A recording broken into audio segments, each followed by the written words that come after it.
एक खूबसूरत जंगल था जहाँ विभिन्न जानवर अमन और खुशी से रहते थे। जंगल में एक खरगोश रहता था जिसका नाम मंगू था। मंगू निहायत चालाक और तेज दौड़ने वाला था, लेकिन वह थोड़ा मगरूर भी था और अक्सर दूसरों पर हंसता रहता था। एक दिन जंगल में यह खबर फैल गई कि एक सुनहरी परिंदा आया है जो बहुत खास है।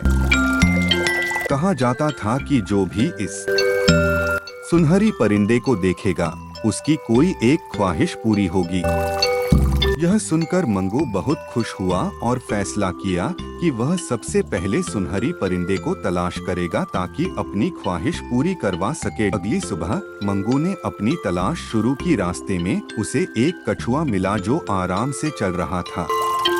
कछुए ने कहा, मंगू तुम कहाँ जा रहे हो? मंगू ने कहा, मैं सुनहरी परिंदे को ढूंढने जा रहा हूँ। कछुए ने कहा, मैं भी चलता हूँ, लेकिन मेरे कदम सुस्त हैं, तुम मेरा इंतजार करोगे? मंगू ने हंसते हुए कहा, तुम्हारी रफ्तार से तो मुझे सदियां लग जाएंगी। और वह भागता हुआ आगे निकल गया। कुछ देर बाद मंगू को एक हिरन मिला जो सुनहरी परिंदे का पता जानता था। हिरन ने कहा, मैं तुम्हें रास्ता दिखा सकता हूँ, लेकिन तुम्हें सब्र से चलना होगा। मंगू ने कहा, सब्र? यह तो मेरे बस की बात नहीं। और वह अकेला ही जंगल के अंदर गहराई में चला गया। आखिरकार मंगू एक झील के किनारे पहुंचा जहां सुनहरी परिंदा था, लेकिन जैसे ही वह करीब पहुंचा, परिंदा उड़कर गायब हो गया। मंगू हैरान हुआ और सोचने लगा कि आखिर क्या गलती हुई। उसी वक्त कछुआ और हिरन भी वहां पहुंच गए।